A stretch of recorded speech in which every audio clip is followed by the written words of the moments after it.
AITA for exposing my fiance's family at our wedding. They drained $40,000 from our joint account to bail his brother out of a vehicular manslaughter charge and try to gaslight me into supporting family. I handed out crime scene photos instead of vows, called the cops, and nuked the whole marriage. Now his brother's in jail, my ex is jobless, and I'm vibing in my dead grandma's cottage with a three-legged cat. The receipt was tucked into the pocket of my wedding dress bag like a snake in a bouquet. White satin hissed under my fingers as I unzipped the garment bag, still dangling from the back of my closet door. Mom had nagged me for weeks to steam the creases out, but I kept putting it off. Something about touching the dress made it all too real, too final. Now here I was, 3 days before the ceremony, finally giving in. And then I saw it. A crumpled slip of paper fluttered to the carpet. I almost ignored it, probably just a stray tag from the bridal shop, but the number snagged my eye. $25,000. The kind of figure that makes your stomach drop, even when it's not your account. Except it was. Our joint savings.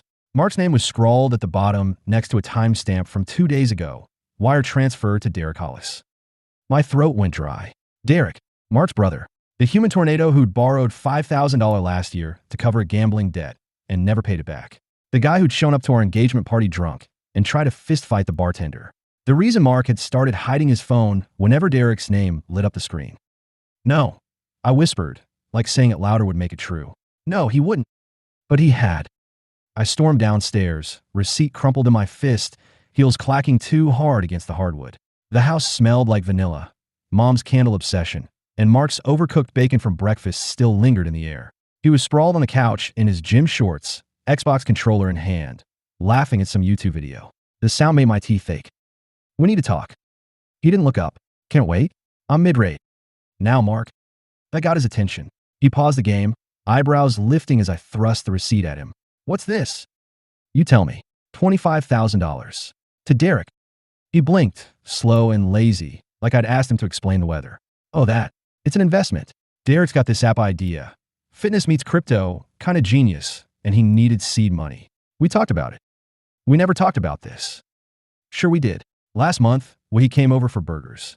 You were there. You mean when he spent 2 hours rambling about disrupting the wellness space while eating all our chips? That wasn't a conversation, Mark. That was Derek being Derek. He shrugged, thumb already tapping the controller, unpausing the game. A gunshot blared from the TV. Relax, babe. It's a solid ROI. We'll triple it by Christmas. We? Derek will. Then we'll pay back the account. Easy. The room tilted. I gripped the arm of the couch, my engagement ring catching the light. A pear-cut diamond I'd secretly thought was too big. Too loud. That money was for our down payment. Our future. And Derek's part of that future. He said it like it was obvious, like I was the idiot for not seeing it. Family's family, Lila. You do the same for your brother. My brother's 12. Exactly. You'll get it when he's older. The Xbox victory music trilled, mocking me. I wanted to scream, to throw the controller through the window. But I didn't. I never did. That's the thing about being the chill girlfriend. The one who laughs when he forgets birthdays, who covers the bills when he overspends, who stitches his family's chaos back together every time they unravel. You forget how to be anything else. Mark, look at me. He sighed, pausing the game again. What? Did Derek ask for this? Or did you offer? A beat too long. He mentioned needing investors. And you just handed him everything without talking to me. I didn't think you'd mind. His voice sharpened, defensive. You're always saying we should help him get stable. Stable, yes. Not fund another disaster. Jesus, Lila. He stood, towering over me, smelling like deodorant and resentment. It's my money too. You're not my mom. No, I'm your fiancé, which means we make decisions together. He rolled his eyes, and grabbed his keys off the counter. I'm not doing this. I got a pickup game with the guys. You're leaving? Yeah, before you turn into Bridezilla. The door slammed. I stood there, shaking, staring at the receipt until the numbers blurred. $25,000. The exact amount we'd saved for the house. The one with the porch swing I'd pinned on Pinterest. The one with enough bedrooms for, well, kids. The future I'd mapped out in color-coded spreadsheets while Mar played Call of Duty. Lila. I jumped. Eli stood in the doorway, duffel bag slung over his shoulder, his flight rumpled t-shirt clinging to his frame. My childhood best friend, the forensic accountant who'd flown in from Chicago to be my man of honor, took one look at my face and dropped his bag. What happened? I handed him the receipt. He scanned it, lips thinning. Derek again? Mark says it's an investment. In what? A timeshare in hell. A laugh hiccuped out of me, sharp and wet. Eli had never liked Mark.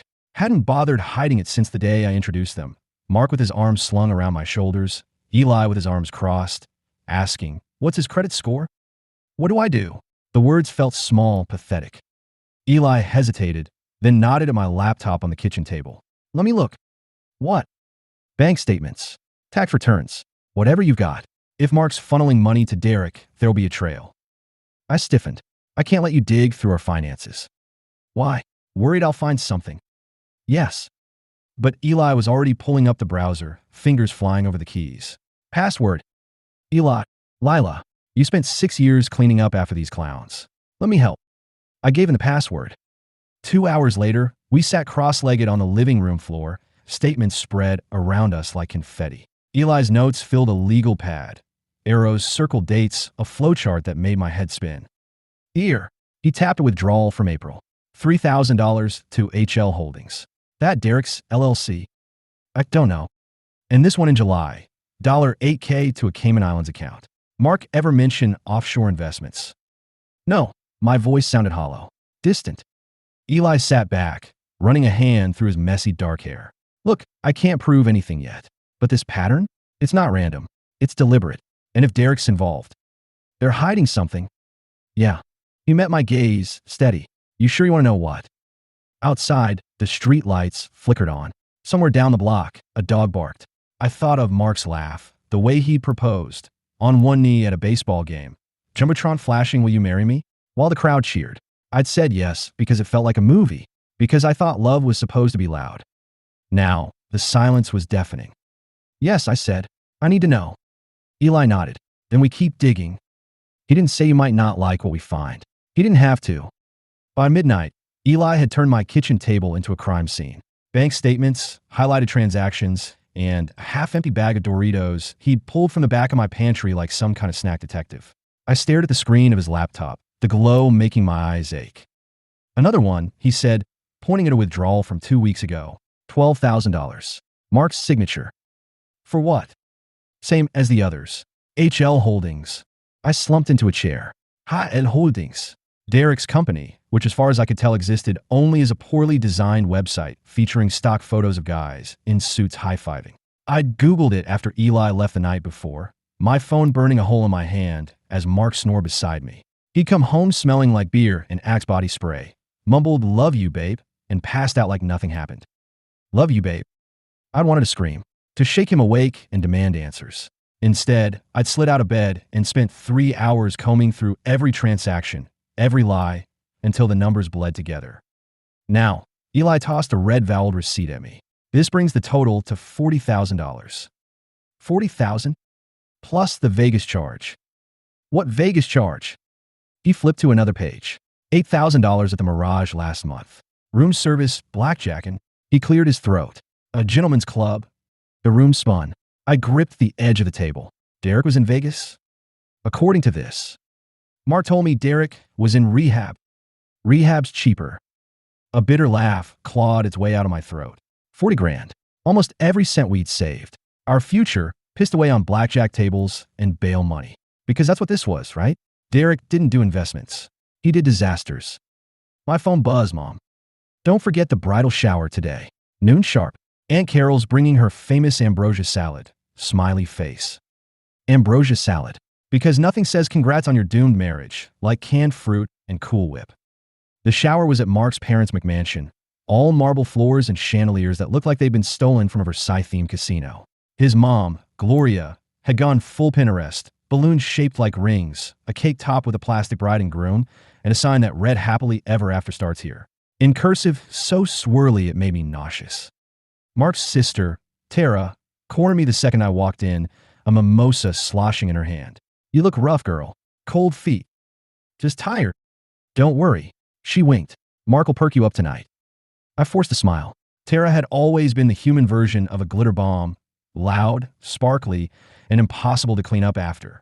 She'd been the one to suggest a joint bachelorette party in Vegas, then bailed last minute because Derek needed a ride to rehab.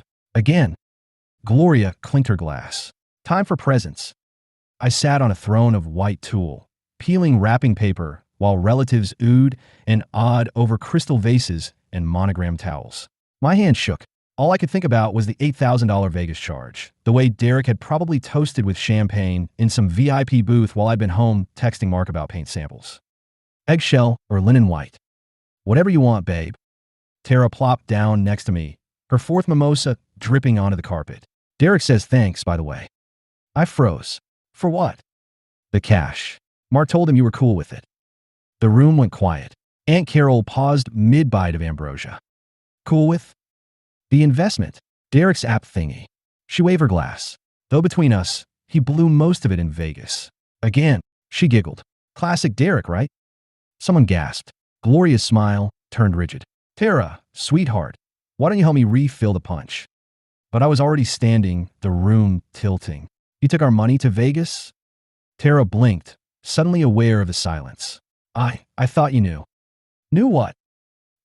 I had a little legal trouble there, but Mark fixed it. Legal trouble. Just a DUI. Well, 2 DUIs. And the other thing. What other thing? Gloria stepped between us, her perfume smothering. Lila, let's not do this here. Do what? Ask why my fiancé's paying his brother's legal bills with our savings. Aunt Carol dropped her fork. It's not a bill, Gloria hissed. It's family support. Something you'd understand if you weren't so. She glanced at my left hand. Selfish. The word hung in the air, sharp and ugly. Mom materialized beside me, her grip tight on my arm. Lila, sweetheart, let's get some air. Outside, the August heat hit me like a slap. Mom steered me to the porch swing, its chains creaking under our weight.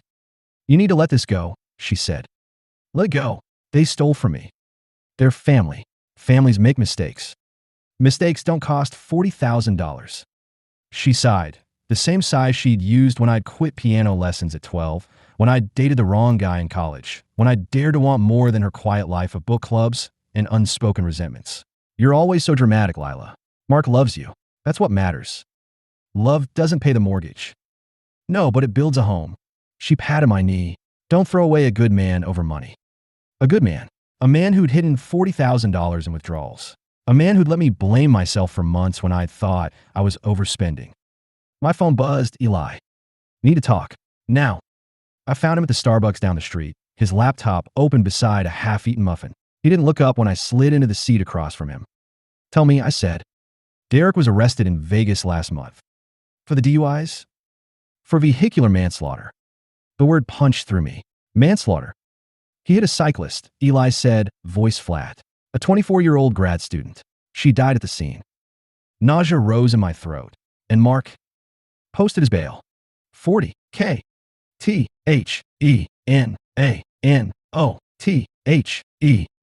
40K. Then another $8K to relocate Derek until the hearing. Relocate. To Cabo, according to his Instagram. He turned the screen toward me. There was Derek, shirtless on a beach, holding a fish and grinning like he'd just won the lottery. The timestamp, yesterday. I pushed the laptop away. Why didn't Mark tell me? Because he knew you'd stop him. The truth settled over me, cold and suffocating. Mark hadn't just stolen from me. He'd funded a cover-up, a dead girl, a family's grief, all swept under the rug so Derek could sip margaritas in Cabo. Eli closed the laptop. What now? I thought of Mom's pleading look, Gloria's venom, Tara's drunken smirk, of Mark's empty promises and emptier apologies. Now, I said, I ruined the wedding. The church basement smelled like mothballs and bad decisions. I sat on a folding chair, my rehearsal dinner dress itching at the seams, while Mark's frat buddies laughed over a story about Derek setting a couch on fire in college. Classic Derek. I stabbed my fork into a limp piece of salmon, my appetite long gone. Mark leaned over, his breath warm and beer-soaked. You're being weird. Am I? Yeah, smile or something. My parents are watching. I glanced at his mom, Gloria, her Botox frown laser-focused on me. She'd spent the last hour casually mentioning how generous Mark was for supporting Derek during his rough patch. Rough patch. Like vehicular manslaughter was a scraped knee. Lila. Mark nudged my ribs. Smile. I bared my teeth. He kissed my cheek, satisfied, and went back to bro-fisting his best man. Eli slid into the seat beside me, his tie crooked, a manila folder tucked under his arm. We need to talk. Not here. They're serving tiramisu. We got 5 minutes. I followed him to the parking lot, my heels crunching gravel. The night air was thick with humidity, the kind that makes you feel like you're breathing through a wet sock. Eli leaned against his rental car, the folder clutched in his hand like a weapon. Derek's hearing is next week, he said. The DA's going public with the charges. If Mark's name comes up, he'll be an accessory. At best. I stared at the church, its stained glass windows glowing like a warning. Inside, Mark's dad clinked a knife against his champagne flute. Time for a toast, he boomed. Eli grabbed my wrist. You don't have to go back in there. Yes, I do. Why? To pretend everything's fine. To end it. The folder trembled in my hand as I walked back inside. Mark's dad stood at the head of the table, his face flushed with pride and Pinot Noir. To family, he said, raising his glass. To the sacrifices we make for the ones we love. To my boy Mark, a man who'd give the shirt off his back, the cash in his wallet, anything for his family. The table erupted in applause. Mark grinned, all dimples and denial, while Gloria dabbed at fake tears. And to Lila, his dad added, sharpening his tone, who's learning what it means to be a Hollis? To put others first. To trust. The room turned to me, expectant. My skin prickled. Mark squeezed my thigh under the table, a silent play along. I stood, the folder heavy at my side. I've learned a lot about family lately. Gloria beamed. I've learned that family means lies. The room stilled. It means stealing from your future to cover your brother's crimes. It means letting a man who killed a girl run off to Cabo while her parents bury an empty casket. Mark's smile died. Lila, sit down. He froze. I dropped the folder on the table. Crime scene photos spilled out, the shattered bike, the chalk outline, the DA's warrant for Derek's arrest. Tara screamed. Gloria lunged for the papers, but Eli blocked her. You're out of your mind, Mark's dad roared. Am I? I held up a bank statement, Mark's forged signature screaming in black ink. You want to toast to family? Toast to this. Mark stood, his chair screeching. This is our business. No, it's mine. You made it mine when you stole from me, when you lied to me, when you turned me into your brother's piggy bank. The room buzzed, guests shrinking into their seats. My mom stood in the corner, her face pale, shaking her head like a broken toy. Mark stepped closer, voice low. Stop. Now. Or what? You'll leave? You're good at that. He flinched. I turned to the crowd, my pulse roaring. The wedding's off. Chaos erupted. Gloria screeched. Mark's dad slammed his fist. Tara ugly cried into her napkin. Through the noise, Eli's voice cut clear. Let's go. He steered me outside, the summer night swallowing us whole. My hand shook. My dress felt like a costume. You okay? He asked. I wasn't, but I would be. What now? He said. I pulled out my phone, pulled up the wedding venue's website, and hit confirm on tomorrow's reservation. Now, I said, we rewrite my vows. The chapel smelled like lilies and lies. I stood at the back of the aisle, my dress cinched too tight, the folders hidden under a bouquet of roses that trembled in my grip. The organist played Pachelbel's canon like a dirge. Eli adjusted his tie beside me, his voice low. Last chance to bail. I'm not bailing. Good, because this, he nodded at the crowd. Mark's family in the front row, my mom shrinking behind her program, Gloria's venomous glare. This is going to be epic. The doors swung open. The guests rose, and there was Mark grinning at the altar like he'd already won. I walked, slowly. The folders rustled against my thighs. Mark's smile faltered as I got closer, his eyes darting to the papers. What the hell is that? He mouthed. I stopped 3 feet from him. The priest frowned. Lila, the vows are. Not today. I turned to the crowd. Take a seat. Murmurs rippled. Gloria shot up. What's happening? Sit down. To my shock, she did. I handed the first folder to Mark's college roommate. Pass these back. Lila, Mark grabbed my arm. I yanked free. Don't. The room buzzed as guests flipped through the documents. Derek's mugshot, the $40,000 in withdrawals, the Vegas police report. A gasp, a curse, a choked sob from the back. Mark's face drained. You're insane. No, I'm done. He lunged for the folders. Eli stepped between us, a human shield in a rented tux. Touch her, and I'll break your hand. Gloria exploded. This is a wedding. No, I said. It's a funeral. Yours. Mark's dad charged the aisle. You're ruining this family. You ruined yourselves. I held up Derek's beach selfie, Cabo glittering behind him. While you're toasting to sacrifice, Derek was drinking my ties. While you call me selfish, a girl's parents buried an empty coffin. And Mark, I turned to him, his once charming face twisted in rage. You didn't just steal my money. You stole my trust, my life. You're blowing this out of proportion. Am I? I pulled out my phone, cued the audio Eli had hacked from Derek's voicemail. Hey Mark, Cabo's lit. Thanks for the bail money. Tell Lila I'll pay her back after the wedding. She'll never check the account once you're hitched. Genius, bro. The room erupted. Mark's best man stood, fists clenched. You knew. Shut up, Mark hissed. But the dam had broken.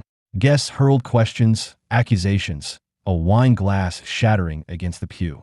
Gloria screamed at Eli. My mom covered her face. And then he walked in. My father. Grayer, thinner, but still in that same moth-eaten suit he'd worn to court the day he left us. He tossed a business card at my feet. Divorce attorney. Best in the state. Mark recoiled. Who the hell are you? The man who taught her how to spot a liar. Dad winked at me. You did good, kid. Then he left, the chapel doors swinging in his wake. Mark turned to me, desperate. Lila, please, we can fix this. Fix you? No, I ripped off my engagement ring, the diamond scraping my knuckle. But I'll fix myself. I dropped the ring into his champagne glass. It sank with a hollow plink. Outside, sirens wailed. Eli gripped my elbow. That's our cue. We ran. My veil tore on the chapel door. My heels skidded on gravel. But I didn't look back. Not at Mark chasing us, screaming my name, not at Gloria's mascara streak meltdown, not at my mom's silent betrayal. Eli shoved me into his car, tires screeching as we peeled away. Where to? He yelled over the sirens. I stared at the rearview mirror. Flashing lights, chaos, the life I'd almost had crumbling to dust. Anywhere, I said. And for the first time in years, I meant it. I burned the wedding dress in my grandma's backyard. Not some poetic, slow-motion bonfire. I dumped it into her rusty charcoal grill, doused it with lighter fluid, and tossed a match. The satin went up fast, flames licking the beaded bodice like it was made of kindling. Eli stood beside me, sipping cold brew from a chipped world's best accountant mug. Feels good, doesn't it? Feels like arson. Same thing. The smoke stung my eyes, or maybe it was the 3 hours of sleep I'd gotten since fleeing the chapel. We'd driven all night, swapping highway exits like they were chess moves, until Eli finally pulled into his grandma's abandoned cottage. Safe, he'd said. No one knows about this place. My phone buzzed nonstop in the grass.